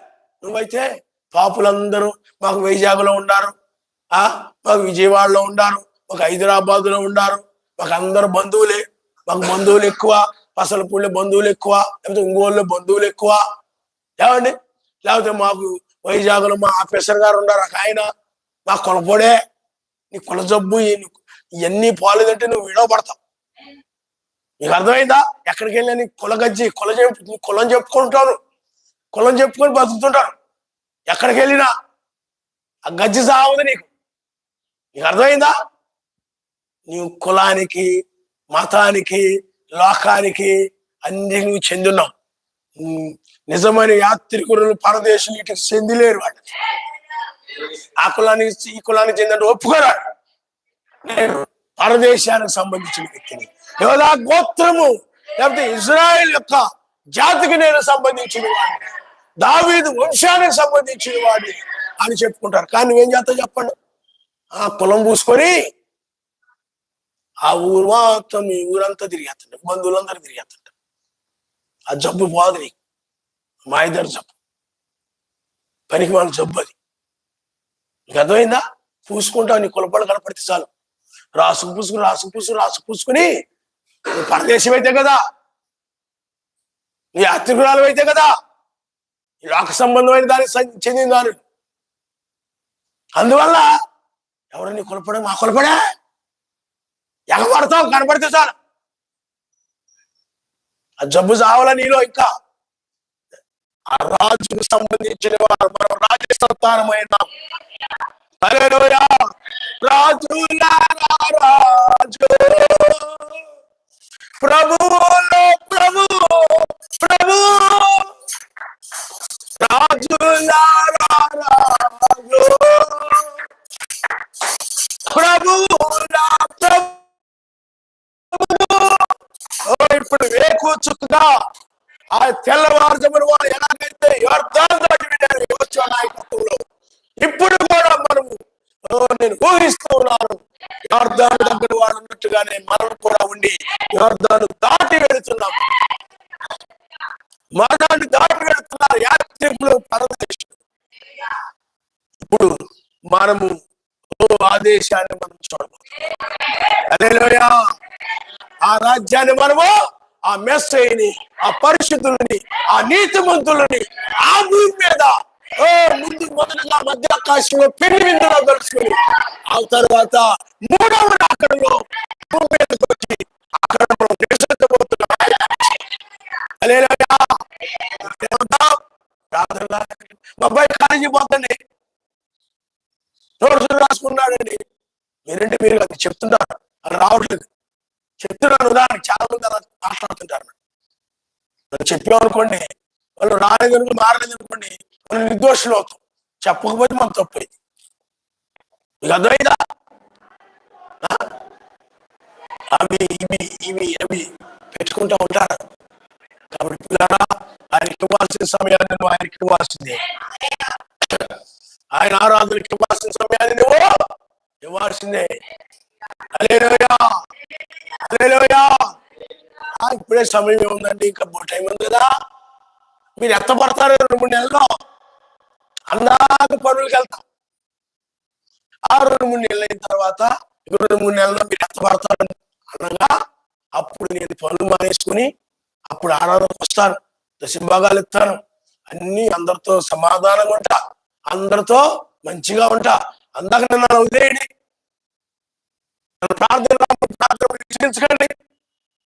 యాత్రికులు అలా ఉండరు, పరదేశులు అలా ఉండరు. పరదేశులు, యాత్రికులు పిల్లరా ఇప్పుడు సొంత దేశము వాడు ఆత్మీయంగా చూస్తున్నారు, రేపు మహిమ శరీరంతో చూస్తారు. ఆయన చూస్తారు. ఆత్మీయంగా అంటే నీతి, సమాధానం, పరిశుద్ధాత్మ ఆనందమే. ఆత్మీయంగా నీలో ఆ నీతి, నీలో ఆ సమాధానము, నీలో ఆ పరిశుద్ధ ఆనందము, పరిశుద్ధాత్మ ఆనందము నువ్వు కలిగి ఉన్నావంటే ఆత్మీయంగా ఆ రాజ్యాన్ని నీ హృదయంలోనే చూస్తున్నావు. ఆ రాజ్యమే వేకు నక్షత్రమైనది. ఆయన మనిషి. హల్లెలూయా. ఆ రాజ్యమే తలరాయి. ఇప్పుడు ఆ రాజ్యము నీలో ఉదయించింది. ఆ నీతి, ఆ సమాధానము, ఆ పరిశుద్ధాత్మ ఆనందం నీలో ఉంది. ఇతరులతో కూడా నువ్వు నీతిగా, సమాధానంగా, పరిశుద్ధాత్మ ఆనందంతో ఏమండి ఆ విధంగా ఉన్నావంటే అప్పుడు నువ్వు ఆయన సన్నిధికి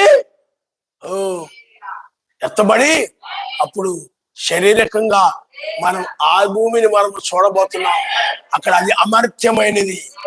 ఈ శరీరం కూడా అమర్చిత్వం అంటే మరణం ఉన్నది. ఇంకా ఆ భూమి మీద శాపగ్రస్తమైనది లేదు.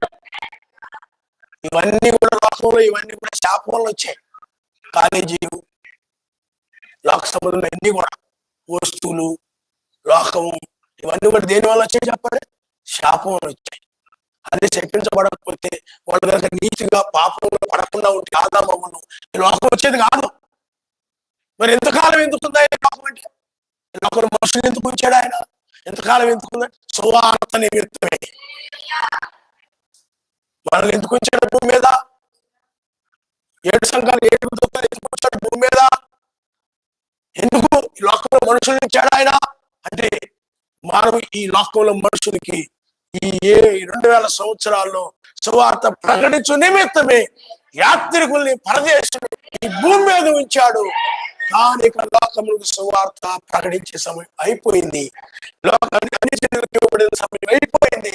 అన్ని జనుల కాలం ఇక అయిపోయింది. ఇక అన్ని జనుల లోకాన్ని అంతా కూడా పిల్లలు నాశనం చేయబోతున్నాడు. కాబట్టి ఇంకా సువార్త ద్వారం మూయబడింది. కాబట్టి ఇప్పుడు మనల్ని అర్ధ లోకంలో ఉన్నటువంటి మనల్ని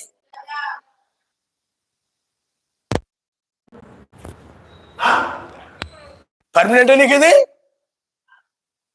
శాశ్వతమైంది నీకు అని ఎవరికి లోకం శాశ్వతంగా చనిపోయారు చాలా మంది. కానీ మనమైతే సజీవులంగా ఉండే మనము మృతులు సజీవులు మనం మార్పు చెంది పైకెత్తబడతామని బయట హల్లెలూయా. మహిమ రూపముగా మారే యాశువతోనుండునా నేను యాశువతోనుండునా మహిమ రూపముగా మారే యాశువతోనుండునా నేను యాశువతోనుండునా హల్లెలూయా. వాటి కూడా బలహీనమై నశించున్నది. వాటి కూడా ఎల్లప్పుడు బలహీనమై నశించున్నది. చేతుల్లో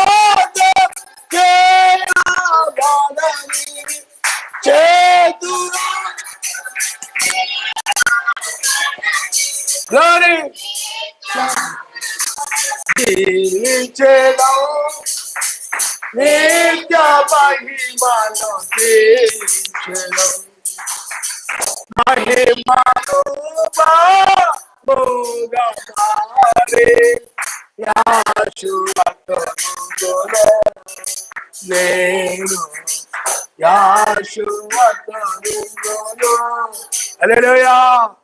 అల్లే చాలా మంది ఏమనుకుంటారంటే, అక్క మనం ఫోన్ చేసుకునే వాళ్ళ బంధువులకి మేము అవి కొనుక్కున్నావే లోకంలో బాగున్నాం, మేము లోకంలో స్థిరపడిపోయాం, స్టాండర్డ్ అయిపోయాం, ఇక్కడ గద్ద సెటిల్ అయిపోయాం, మాకు ఇక్కడ బాగుంది.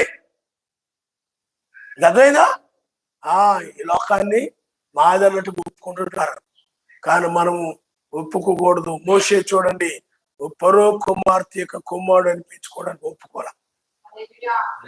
మనం కూడా ఈ లోకానికి సంబంధించిన వారు అంటే ఒప్పుకోకూడదు. పలానా కులానికి సంబంధించిన దాని అంటే ఒప్పుకోకూడదు. అర్థమైందా? పలానా మతానికి సంబంధించిన అంటే ఒప్పుకోకూడదు. నేను ఆయన రాజ్యానికి సంబంధించి, ఆ దేశానికి సంబంధించింది. అందువల్ల మనం ఇప్పుడు యార్దాను యెహోషువ కాలంలో తెల్లవారుజామున దాటి వెళ్ళి కానాన్లోకి వెళ్ళారో, మనం కూడా ఈ మహిమ శరీరాన్ని ధరించుకుని 3.5 సంవత్సరాల మధ్య ఆకాశంలో ఉండి ఆ తర్వాత 3వ రాత్రిలో ఆ దేశాన్ని మనం చూస్తాం. ఆయన నమస్కారం. హల్లెలూయా. హోషేయ దూరం నుండి ఆ దేశాన్ని చూశారు, కానీ ఆ దేశంలోకి వెళ్ళాల. నన్నాం గారు వీళ్ళందరూ కూడా దూరం నుండి చూశారు. కానీ రేపు మధ్యాకాశం వాళ్ళు కూడా మనతో పాటు వస్తారు. మనం వాళ్ళని మధ్యాకాశంలో కలుసుకుంటాము. కాబట్టి పిల్లరా, మీరు ఆలోచన చేయండి. ఎక్కడున్నామంటే ఇప్పుడు మనము ఎక్కడున్నాం? మనం చెప్పండి. యాత్రికులైన మనము, పరదేశులమైన మనము ఇప్పుడు మన సొంత గృహముల్లోనికి, సొంత దేశములోనికి మనం ప్రవేశిస్తున్నాం. ఆయన ఆ సొంత గృహమే చెప్పండి, సొంత నివాసం. నీతి, సమాధానము, పరిశుద్ధ ఆనందమే మన నివాసం. అది నువ్వు కలిగి ఉంటే ఆ నివాసంలో ప్రవేశించినట్లే. నువ్వు ఆ నీతి సమాధానం లేకుండా కయ్యాలు పెట్టుకుంటూ, నీకు పరిశుద్ధాత్మ ఆనందం లేకుండా వాళ్ళ మీద వీళ్ళ మీద ఏదో పెట్టుకుని బాధపడుతూ విచారంగా ఉంటూ ఏదో ఆలోచించుకుంటూ ఉంటూ ఆ విధంగా ఉన్నట్లయితే నీవు విడిచిపెట్టబడతావు. ఎందుకంటే పరిశుద్ధాత్మ అందరూ ఆనందము కలిగిన దేశంలోనికి పరిశుద్ధాత్మ ఆనందం కలిగిన వాళ్ళు వెళ్తారు. ఇప్పుడు ఉదాహరణకి పౌరాలు గుడి ఉందనుకోండి, పౌరాలు గుడిలో పెడతారు. కుక్క పిల్లలు పెడతారా? పంది పిల్లలు పెడతారా? పెట్టరు. ఎందుకంటే పౌరాలు గుడి వేరు. అర్థమైందా? లేదా గొర్రెల దొడ్డి ఉందనుకోండి, గొర్రెల దొడ్లు గొర్రెలే పెడతారు. అంతేకాని తోడేలు పెట్టేస్తారా? తోడేలు ఏం చేస్తారు చెప్పండి? ఆ దొడ్డిని చూసేసుకొని దొడ్డు దూకి పారిపోతాయి. అలాగే ఇక్కడ కూడా పరిశుద్ధులు, నీతి, ఆ సమాధానం, పరిశుద్ధాత్మ ఆనందం కలిగిన వారి ఆ యొక్క పట్టణంలోనికి లేదా దేశంలోనికి ప్రవేశిస్తారు తప్ప నీతి, సమాధానం, పరిశుద్ధాత్మ లేని వాళ్ళు ఆ దేశానికి రాదు. ఎందుకంటే అక్కడికి వచ్చినా కానీ ఎవరో మీద విరోధంగా పెట్టుకుంటూ ఉంటారు. సమాధానంగా ఉండడం. అక్కడికి వచ్చినా ఎవరొకరి మీద ఏదో విరోధం పెట్టుకుంటూ ఉండడం, ఎవరొకరి మీద కలహం పెట్టుకుంటూ ఉండడం, ఎవరొకరి మీద సమాధానం లేకుండా ఉండడం, ఇలా అలా ఉండటం. ఇక్కడ ఉన్నట్టే ఇక్కడ నిన్ను చూసే నీవు నీతి, సమాధానం పరిశుద్ధాత్మ ఆనందం కలిగి ఉన్నావు లేదు చూసిపోతే శరీరం మారిపోతాయి. నేను ఇక్కడ అలా ఇలాగ విరోధం ఉంటూ మాట్లాడకుండా పాలకుండా లోపలేదో పెట్టుకొని అలా ఇలా ఉన్నావు అనుకోండి, ఇక్కడే ఉంటాడు. ఎందుకు అక్కడ తీసుకెళ్ళి ఏం చేస్తాడు చెప్పండి? మెస్సై మీద కూడా మొహం ఎత్తి పట్టుకొని ఉంటాడు, మొహం తిప్పుకుంటూ ఉంటాడు. అప్పుడు ఏం జరుగుతుంది? అక్కడ కూడా సమాధి లోకం అయిపోతుంది. అక్కడ కూడా ఆ రాజ్యంలో కూడా ఏమైపోతుంది చెప్పండి? ఈ లోకంలాగే తండుకోవడం, గుద్దుకోవడం, లేకపోతే విరోధంగా ఉండడం. ఏమండి? అక్కడ కూడా అదే పరిస్థితి అవుతుంది. అందుకని అలాంటి వాళ్ళందరూ కూడా విడవబడతారు ఇక్కడ. అందుకని ఆ దేశం అక్కడ ఉండే వాళ్ళందరూ కూడా చెప్పండి, నీతి, సమాధానము, పరిశుద్ధాత్మ ఆనందము కలిగిన వాళ్ళే. హల్లెలూయా. ఓర్పు, సహనము. ఏమండి? నాకంత ఓర్పు లేదండి, నాకంత సహనం లేదు. ఓర్పు కలిగి ఉండు. పాస్టర్ గారు అలాగే చెప్తారు, నాకంత ఓర్పు లేదు, నువ్వు ఎన్నన్నా నేను పట్టడానికి నాకు అంత ఓర్పు లేదు, నాకు అంత సహనం లేదు. ఉండు, ఇక్కడే ఉండిపో. నీకు అర్థమైందా? నాకు అంత దీర్ఘశాంతం లేదు, నేను మెస్సేలాగేం కాదు, నేను అన్యుడిని, నేను అనురాలని అని మాట్లాడుతుంటే మరి ఏం చేస్తాడు చెప్పండి? విడిచిపెడతా. నువ్వు విడిచిపెట్టబడకూడదు అనుకుంటే, ఆ రాజ్యంలో ఉండాలనుకుంటే, ఆ ఓర్పు, ఆ సహనము కలిగినటువంటి వారు ఆ రాజ్యంలో ఉంటారు. ఆయన నమస్తారు. హల్లెలూయా. అందుకనే అక్కడ కూడా పిల్లారా ఎలాంటి విభేదాలు కానీ ఏమీ లేకుండా చాలా పరిశుద్ధాత్మ ఆనందముతో ఈ వర్తమానం ఇంటి ఎలా ఆనందిస్తుంటావో, ఎలా సంతోషపడుతూ ఉంటావో ఆ దేశంలో కూడా అలాగే ఉంటాం.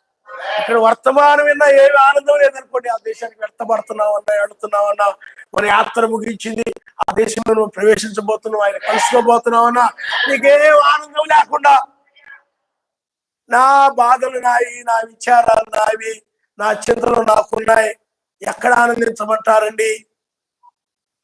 మరి ఆయన ఏం చెప్పండి? చింతలైన ఆయనకు అప్పగించి ఆయన ఆనందించమని చెప్పి నువ్వేం చేస్తావు చెప్పండి? ఆ చింతలన్నీ అప్పగించకుండా హృదయంలోనే పెట్టుకుని వర్తమానం నుంచి కూడా ఆయన కలుసుకోబోతున్నావన్నా కానీ ఆ చింతలు ఆ బాధలు, ఆ చింతలను బట్టి ఆనందించలేకపోతున్నావు. అప్పుడు నువ్వు విడవబడమే. అర్థమైందా? విడవబడమే. కాబట్టి పిల్లారా ఆలోచన చేయండి. మనము యాత్రికులంగా కాదు కానీ, పరదేశులంగా కాదు కానీ, మన సొంత గృహములోనికి, సొంత నివాసములోనికి, అందుకనే ఈ గుడారము శిథిలమైపోయేది. మనకు గుడారము నిలిచి ఉన్నది. ఆ గుడారములోనికి ఈ తెల్లవారుజామును ప్రవేశిస్తున్నాము. అందుకని ఈ గుడారం, ఈ శరీరం మహిమ శరీరము, అది ఆ నీతి, ఆ సమాధానం, పరిశుద్ధాత్మ ఆనందం మహిమ శరీరము, అది ఆదేశానికి సంబంధించింది. కాబట్టి ఇది ఎవరైతే ఆత్మ సంబంధంగా ఈ శరీరాన్ని ధరించుకుంటారో వారి శరీరము అనగా ఈ శరీరం మారిపోయి పైకెత్తబడతారు. హల్లెలూయా, హల్లెలూయా. అలా కాకుండా వాక్యం ఇంటూ కూడా ఆ చింతలు, ఈ చింతలు, ఇంటి దగ్గర ఆ చింతలు, ఈ చింతలు పెట్టుకుని మరలా ఇక్కడికి వచ్చి వాక్యం వింటున్నా కానీ అదే బాధల్లో, అదే ఆలోచనలో, అదే విచారంలో ఉంటూ హల్లెలూయా నోటితో అంటే ఏమీ ప్రయోజనం లేదు. ఆనందం లేకుండా, హృదయంలో సంతోషం లేకుండా, ఆయన మాటలు వింటున్నా, ఆయన వాక్యం వింటున్నా, ఆయన కలుసుకోబోతున్నామని చెప్తున్నా, నీకు ఏమి ఆనందం లేకుండా, ఆయన బట్టి ఏం ఆనందం లేకుండా ఓరక అలేలి అని హృదయంలో విచారాలు పెట్టుకుని, బాధలు పెట్టుకుని, ఏమండి ఆనందం లేకుండా అలేలి అని అరిసిన పని అవును. అర్థమైందా? మరి ఆయన చెప్పాడు, ముందుగానే చెప్పాడు, ఆయన ఏమీ తప్పులేదు. ఆయన ఏం చెప్పాడు చెప్పండి? నీ చింత యావత్తు నాకు అప్పగించి నిబ్బరమైన బుద్ధి గలవాడని అని చెప్పాడు. ఇంకా ఏం చెప్పాడనండి? మీరు ఈ చింత ఎల్లప్పుడూ ఆయన ఎందుకు ఆనందించుడి. ఏమండి? మీ చింతలో దేని గురించి కూడా మీరు చింతించవద్దని చెప్పాడు. అన్ని ఆయనకు అప్పగించబడ్డాడు. నువ్వు ఆయనకు అప్పగించడం లేదు. అప్పగించకుండా అదే బాధపడుతూ, విచారపడుతూ, చింతిస్తూ, ఇంకా లోక సంబంధం వాటి గురించి, అయ్యో నేను బాగా ఇంకా సంపాదించలేకపోతున్నానే, ఇంకా బాగా డబ్బు సంపాదించలేకపోతున్నానే, లోకంలో అయ్యి ఇంకా కొనలేకపోతున్నానే, ఇంకా ఇంకా ఇదిగో నా పిల్లల్ని వాళ్ళందరికి కూడా చక్కగా అవి తెచ్చి చక్కగా చేయలేకపోతున్నానే, ఇంకా అవి ఇవి కట్టలేకపోతున్నానే అని అదే విచారం, జీవన సంబంధ విచారాలు, ఈ లోక సంబంధ విచారాలతో నువ్వు ఇక్కడ కూర్చొనిండి అలే నేను అరిచిన ఉపయోగం లేదు. ఏమి రావు. అందుకనే చింతలు ఆయనకు అప్పగించి ఆయన ఎందు నీవు ఆనందిస్తూ ఉంటేనే హల్లెలూయా హల్లెలూయా. ఆ బాధలో, ఈ బాధలో హృదయంలో పెట్టుకుని, ఎవరి మీద ఏదో ఒక బాధ పెట్టుకొని, వాళ్ళెలాగను వీళ్ళెలాగను ఏదో ఒక బాధ, ఎవడు పెట్టుకోమన్నా నిన్ను? ఎవడు చింతించమన్నా నిన్ను? ఎవడు ఆలోచించమన్నా నిన్ను? నీకు ఒకవేళ సాతానుడు చెప్పాడేమో అలాగా, కానీ మెస్సీ అలా చెప్పలా. నీ ప్రతి బాధ కూడా ఆయన చెప్పుకొని ఆయనకు అప్పగించి ఆయన ఎందుకు ఆనందించమని చెప్పాడు. హల్లెలూయా హల్లెలూయా. అందుకనే ఆ పరిశుద్ధాత్మ ఆనందంతో ఉన్నవాళ్ళు ఆకస్మికంగా శరీరం మార్పు చెంది ఎత్తబడతారు. హల్లెలూయా హల్లెలూయా. ఎందుకంటే 1000 ఏళ్ల పాలనలో కూడా ఆయన ఎందే ఆనందపడుతూ ఉంటారు. వాటి ఎందే ఆయన ఎందే సంతోషపడుతూ ఉంటారు. ఎక్కడ సంతోషపడేవారే అక్కడ సంతోషపడతారు. ఎక్కడ ఆనందించేవారు ఆయన ఏందో అక్కడ ఆనందిస్తారు. అర్థమైందా? ఇక్కడ లోక సంబంధం వాటిని చూసుకొని ఆనందపడిపోయేవారు, లోక సంబంధమైన వాటిని చూసుకొని సంతోషపడిపోయేవారు ఇక్కడే ఉంటారు. ఎందుకంటే అక్కడ లోకం ఉండదు కాబట్టి. నీకు నీ చీరలు చూసుకొని ఒకటే ఆనందపడిపోతున్నావు అనుకున్నావు చూసుకున్నప్పుడల్లా, ఏమండి? లేకపోతే నువ్వు కలిగి ఉన్న చూసుకొని ఒకటే ఆనందపడిపోతున్నావు, నాకు ఎవరికి ఇవ్వలేదు ఆయన నాకు ఇచ్చాడు అనుకొని ఒకటే ఆనందపడిపోతున్నావు అని అనుకుందాం. లేదా మెయిన్ రోడ్డుకి వెళ్ళాం, వాటిని చూసి ఆనందపడిపోతున్నాం, అవన్నీ కొనుక్కొని ఆనందపడిపోతున్నావు అనుకుందాం, సంతోషపడిపోతున్నావు అనుకుందాం. అలాంటి సంతోషంతో ఉన్నవారు అక్కడికి రాలేదు.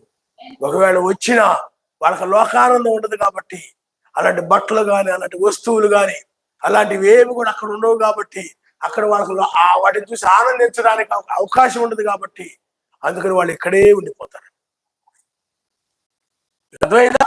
అందుకనే పిల్లారా, ఆ దేశస్తులుగా మారితేనే, ఇంకా యాత్రికులుగా కాదు, ఇంకా పరదేశంగా కాదు, ఆ దేశానికి సంబంధించిన వ్యక్తులుగా మారితేనే ఆ దేశానికి వస్తారు. అందుకని బహు తక్కువ మంది కొనుక్కోబడతారు. చాలా తక్కువ మంది. అంటే వాళ్ళు వర్తమానాన్ని ఆనందం కోసం, ఆ చింతలైన ఆయనకు అప్పగించి ఆనందం పొందుకోవడం కోసం, ఆ సమాధానం పొందుకోవడం కోసం వాళ్ళు చాలా ఆయన సన్నిధిలో ప్రార్థిస్తూ దాన్ని ఆ విధంగా పొందుకుంటారు కాబట్టి వాళ్ళు ఆ విధంగా ఎత్తబడతారు. ఆయన నమ్ముస్తారు. మిగతా వాళ్ళు వింటారే తప్ప పరిశుద్ధాత్మ ఆనందం ఏమాత్రం నాలో ఉందా లేదా, ఆ విధంగా జీవిస్తున్నారా లేదా ఏమి చూసుకో, వెళ్ళడమే. ఇంకా లోక సంబంధం కనబడుతూ లోకాన్ని బట్టి ఆనందించు. ఇక్కడికి వచ్చినప్పుడు నటించడం. అదైనా లోపల ఆనందం లేకపోయినా ఆనందించినట్టుగా నటిస్తే మోసపోయిన ఎవరు? నీవే. ఎందుకంటే షాలేము రాజుగా నీతి, సమాధానము, పరిశుద్ధాత్మ ఆనందం రాజు అని బయలుస్తుంది. హల్లెలూయా. అందువల్ల మనం ఏదైతే ఆ దేశము అది సమాధానముతో కూడిన దేశము. సమాధానము. సొలొమోను అంటే ఏమిటి చెప్పండి? సమాధానం. షాలేం అంటే సమాధానం. నిత్య షాలేం, అక్కడ నిత్య సమాధానము. ఆయనకి మనకి మధ్య సమాధానము. ఒకరి మనుషులకు ఒకరికొకరి మధ్య సమాధానము. నీ నా దేశము, మాది మా దేశము, నీ ఆ దేశము, ఈ దేశము, మీరు అక్కడ మీద ఆ కులము, ఈ కులం ఇదే వేరు, నీ రంగు వేరు, నేను రంగు వేరు, నేను నల్లగా ఉండారు, నేను ఎర్రగా ఉండారు, నా కళ్ళేం బాగున్నాయి, నీ కళ్ళేం బాగోలేవు, అలాంటి ఏం అక్కడ ఉండవు. మీకు అర్థమైందా? అక్కడ అందరూ కూడా నీతి, సమాధానము, పరిశుద్ధాత్మ ఆనందంతో ఉంటారు. ఆయన నమస్కారం. హల్లెలూయా, హల్లెలూయా. కాబట్టి ఇప్పుడు మనం ఎక్కడున్నామంటే యాత్రను ముగించి మనము పరదేశులముగా నుండి మనము స్వదేశానికి మనము వెళుతున్నాము. ఇది స్వదేశానికి వెళ్ళే సమయం. ఆ స్వదేశం ఎవరంటే, ఆ రాజ్యం ఎవరంటే మెస్సయ్య. హల్లెలూయా, హల్లెలూయా. కాబట్టి పోగొట్టుకుంటే చాలా ప్రమాదం. అందుకని ప్రేమతో ఉండండి, సమాధానంతో ఉండండి. ఏమండి, ఎవరైనా నీకు అన్యాయం చేస్తే క్షమిస్తూ, హృదయంలో పెట్టుకోకుండా క్షమిస్తూ, ఆయన కలుసుకోబోతున్నానని, ఆ దేశానికి వెళ్ళబోతున్నానని ఆయన ఎందుకు ఆనందిస్తూ ఉండండి. సమయంలో మనము ఆకస్మికంగా శరీరం మార్పు చెంది మధ్యాకాశానికి వెళతాం. హల్లెలూయా. అందుకని ఇది కడవరి మందిరము, కడవరి ఆరాధన. ఏమండి, మిగతా మొదటి మందిరము కంటే కూడా కడవరి మందిరం యొక్క మహిమ అధికమైనదని బైబిల్ చెప్తుంది. ఆయన నమస్కారం. హల్లెలూయా, హల్లెలూయా. ఇదే కడవరి మందిరము, ఇదే కడవరి శరీరం. ఇక మనము మహిమ శరీరాన్ని ధరించుకుంటాం. ఈ శరీరాన్ని వదిలేస్తాం, ఇది కూడా మందిరమే. దీనిలో పరిశుద్ధాత్మ ఉంది, మారిపోయి మహిమ శరీరంగా మారిపోతుంది. అప్పుడు మనము ఈ మందిరమును, ఈ దేశాలను, లోకాన్ని విడిచిపెట్టి ఆ దేశంలో మనము నివసిస్తాం. ఆయన నమస్కారం. హల్లెలూయా, హల్లెలూయా. అమెరికాలో అనుకోండి, లక్షల డబ్బు కావాలి. లక్షలో మా అబ్బాయిని అమెరికాలో చదివిద్దాం అనుకుంటున్నాం. మా ఆయన ఆశదే. ఏమండి, ఏమండి, నేను అది అమెరికాలో చదివిస్తా అన్నారు కదా, మరి డబ్బులు సంపాదించండి అంటా ఉన్నాను. అదైనా అమెరికా పంపించాలి. ఎలా చెప్తుంటారు, మమ్మీ అలా ఎలా జాయిన్ అయ్యి ఈ కాలు పంపిస్తారు. అక్కడి నుంచి ఇక్కడికి ఉప్పొంగిపోతుంటాం అనమాట. ఉప్పొంగిపోయి ప్రార్థన మానేసి పర్లేదురా, ఇది కాదు ముఖ్యం, భక్తి ముఖ్యం కాదు, నువ్వు విమానం కొంట ముఖ్యం, కారు కొంట ముఖ్యం. బంధువు ఉంటాడు కదా, మావయ్య, బావా, మావయ్య, హైదరాబాద్ విజయవాడలో ఉంటారు.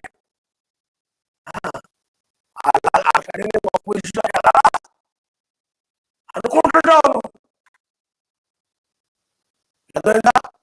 ఇక్కడేమో ఎలా ఉంది, ఇంటి దగ్గర వేరే విధంగా, ఇక్కడేమో ఎలా ఉంది, ఇంటి దగ్గరేమో లోకం పూర్తిగా. ఇక్కడికి వచ్చినప్పటికీ భక్తి. కప్పలా ఉండకండి, ప్రమాదంలో పడిపోతాం. కప్ప నీళ్ళలోనూ ఉంటుందా, జీవించగలుగుతుంది. నువ్వు యొక్క వాక్యంలో ఉండి ఇంటికి వెళ్ళిన తర్వాత అసలు సులభంగా ఓర్పు, స్నానము, ప్రేమ, క్షమించడము, తగ్గించుకోవడము, ఆ గర్వం వదిలిపెట్టేసి తగ్గించుకోవడం ఏమి ఉండదు. ఆ అసలు స్వరూపం అక్కడ. ప్రమాదంలో పడతామా, రాబోయే ప్రమాదమే. అందువల్ల నేను చెప్తున్నాను, ఎన్నో రాబోతుంది, ఎన్నోసారి రాబోతున్నాడు. ఎవరు అయితే నీతి మంతులు ఉంటారో కనిపెట్టుకున్న వాళ్ళు తీసుకెళ్ళిపోతారు. ఇప్పుడు ఆయన రంగు మీద ఉన్నాడు. ఇప్పుడు ఆ సిద్ధపడిన వధువు అంటే ఆ యొక్క పరదేశి యాత్రికులు ఆయన వధువు యొక్క శరీరం మార్పే సమయం. అది ఎందుకు వచ్చాడు? నీ శరీరాన్ని మార్చడానికి వచ్చాడు. నీ నశించే శరీరాన్ని, నశించే రక్తము నుండి తప్పించి మహిమ శరీరం మహిమ దేశంలోనికి చేర్చడానికి, ఆనందకరమైన దేశంలోనికి చేర్చడానికి వచ్చాడు ఆయన. నమస్కారం. హల్లెలూయా, హల్లెలూయా. కాబట్టి పిల్లారా, ఆలోచన చేయండి. మనము ఈ భూమి మీద యాత్ర ముగించి మనము సొంత దేశానికి మనము వెళ్తున్నాం. ఆయన స్తోత్రం. హల్లెలూయా, హల్లెలూయా. కాబట్టి ఈ లోకం ఏమని చెప్పండి,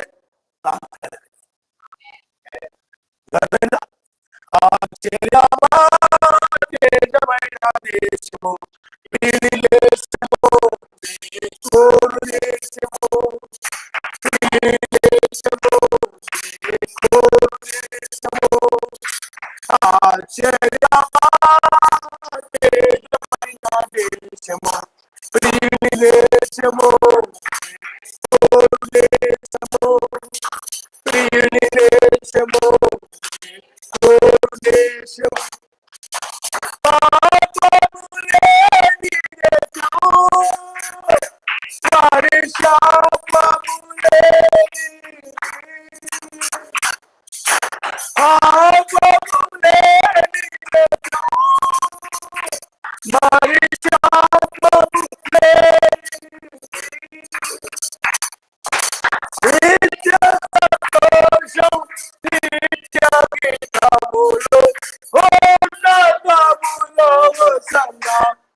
హల్లెలూయా. ఆశ్చర్యమా తేజమైన దేశము, ప్రియుని దేశము, నీ కోరు దేశము, ప్రియుని దేశము, నీ కోరు దేశము. హల్లెలూయా. ఆ పాటలో ఏమన్నా దేశం కోరుకున్నాడు? ఆటలకే ఈ లోకంలోనే కోరుకున్నావు. నీకేం కోరికే? నేను హైదరాబాద్ నుంచి వస్తున్నా, లేకపోతే ఏమండి విజయవాడ నుంచి వస్తున్నా, లేకపోతే వైజాగ్ నుండి వస్తున్నా, ఏం తెమ్మంటావు? ఏంటి నీ కోరిక? ఏంటి నీ నువ్వు ఏ లోక సంబంధమైన కోరుకుంటున్నావు? చాలా మంది మత్స్యాల సంఘాలలో కూడా లోక సంబంధమైన కోరుకుంటున్నారు. ఈ దేశంలో, లోకంలో మేము అమెరికాలో స్థిరపడాలి, అవి ఇవేవో కోరుకుంటూ ఉంటారు ఇక్కడ. కానీ పిల్లారా, ఏమండి, లేకపోతే నేను చైనా వెళ్ళాలి, రష్యా వెళ్ళాలి, అక్కడికి ఇక్కడ కువైట్ వెళ్ళాలి, ఏమండి, ఆ కోరికలు ఉన్నాయి నాలో. నేను దేని కోరుకున్నా? నీకు లోకంలో చాలా కోరికలు ఉన్నాయి, కానీ పేరుకు మాత్రం పాట మాత్రం ఆశ్చర్యమా తేజమైన దేశము, ప్రియుని దేశము, నీ కోరు దేశము. హృదయంలో దాన్ని కోరుకోలేదు. నిజమైన వధువు కోరుకుంటుంది అదే. ఈ లోకములో ఏమి కోరుకోవట్లేదు, కానీ ఆయన వధువు ఆ రాజ్యాన్ని కోరుకుంటుంది, ఆ నీతిని, ఆ సమాధానాన్ని, పరిశుద్ధాత్మ ఆనందాన్ని కోరుకుంటుంది ఆయన సన్నిధిలో. ఆయన మనిషి ప్రచార సంఘాల్లో మాకు ఈయన మా పిల్లలు మంచి మార్పులతో పాస్ అవ్వాలన్నా, మా ఆయన బాగా డబ్బు సంపాదించి పంపించాలన్నా, ఆయన మనసు మార్చయ్యా, అవి కొనాలయ్యా, ఈ కొనాలయ్యా, మా వ్యాపారం బాగుండాలయ్యా. లోకంలో ఏవేవో కోరుకుంటున్నారు చాలా మంది. బైబిల్ ఏం చెప్తుందంటే, నా రాజ్యమును, నా నీతిని, సమాధానమును మొదటగా వెతుకుడి. మనం దీన్ని కోరుకోవాలి. నాకు నీతి కలిగిన జీవితం దయచేయ, సమాధానం కలిగిన జీవితం దయచేయ, పరిశుద్ధాత్మ ఆనందంతో జీవించే జీవితాన్ని దయచేయ.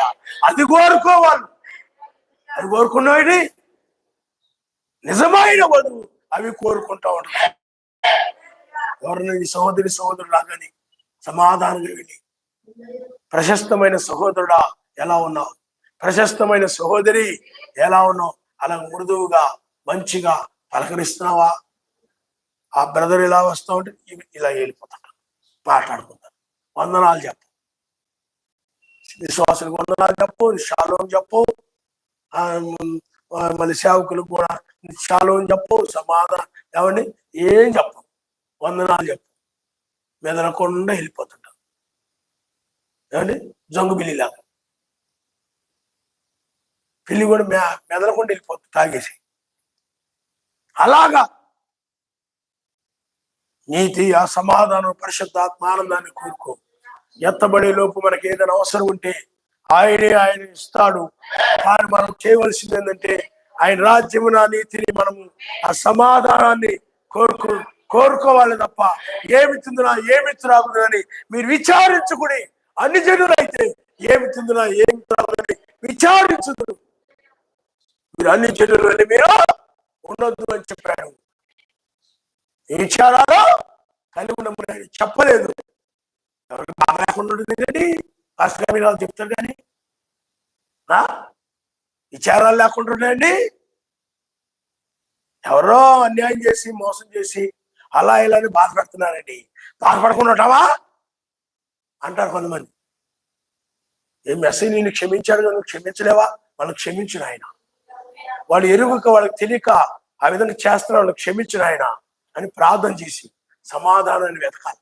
ఏ విధంగా సమాధాన పడదామా, ఏ విధంగా సమాధానంగా ఉందామా, ఏ విధంగా సమాధానంగా మాట్లాడదామా. కొంతమంది మాట్లాడితే సమాధానంగా మాట్లాడడం రాదు, నోరు తెరిచారని గొడవ ఆరంభమైంది. ఆవేశంగా, ఉద్రేకంగా, సాత్వికంగా మాట్లాడాలి, సమాధానంగా మాట్లాడాలి, విరోధంగా మాట్లాడాలి, దీర్ఘశాంతంతో మాట్లాడాలి. ఎందుకు తరంతో కానీ, తొందరగా కానీ, తొందరపడతరంగా కానీ, ఉద్రేకంగా కానీ. అర్థమైందా? ఎదుటి వారిలో ఏదో ఏమండి ఇబ్బంది కలిగే విధంగా కానీ మాట్లాడకుండా నువ్వు ప్రేమగా, మృదువుగా హల్లెలూయా హల్లెలూయా. అందుకని మనం వెళ్ళే దేశం ఏమిటి చెప్పండి? ఇక్కడ ఈ దేశము యాత్రికులవి పరదేశం. ఇక్కడ ఎందుకు మనది కాదంటే ఇది మరణం ఉంది, దుఃఖం ఉంది, వ్యాధులు ఉన్నాయి, సమస్యలు ఉన్నాయి, పాపం ఉంది, గొడవలు, తనుకోటాలు, లోకానందము, దుర్నీతి. ఈ లోకం అంతా మనది ఇది కాదు. మనది మంచి దేశం. అందుకని పాపం లేని దేశాన్ని మనం కోరుకుంటున్నాం, మరణం లేని దేశాన్ని మనం కోరుకుంటున్నాం, సమాధానం లేని దేశాన్ని మనం కోరుకుంటున్నాం. ఈ లోకానందము కాకుండా అది పరిశుద్ధాత్మ అంటే ఆయన ఎందు ఆనందించేటువంటి ఆ దేశాన్ని మనం కోరుకుంటున్నాం. ఆ దేశాన్ని మనం చూడాలని ఆశ తప్ప మరి ఏమీ లేదు. ఆయన నమ్మరిస్తాం. హల్లెలూయా. ఆశ అయితే ఉంది నాలో, అందుకోలేకున్నాను, నా చెయ్యి పట్టుకో నా రక్షక, నా చెయ్యి పట్టుకో నా మెస్సయ్యా. ఆశ అయితే ఉంది నాలో, అందుకోలేకున్నాను, నా చెయ్యి పట్టుకో నా మెస్సయ్యా. అలాగే ఆశ అయితే ఉంది నాయన, సమాధానంగా ఉండాలని ఆశ ఉంది నాయన. ఓ నీ యందు ఆనందము, నీ ఉన్నావని ఆనందము, ఆ దేశం ఉందని ఆనందము, ఓ మహిమ శరీరం పొందుకుంటానని ఆనందం, ఎత్తబడతానని ఆనందం, ఓ నేను చేసిన కార్యాలకి పరిచయం చేసిన, ఆతిథ్యము చేసిన, ధర్మకార్యం చేసిన, ఓ వాటన్నిటిని కూడా ప్రతిఫలాన్ని నేను పొందుకుంటాననేటువంటి ఆనందం. హల్లెలూయా హల్లెలూయా.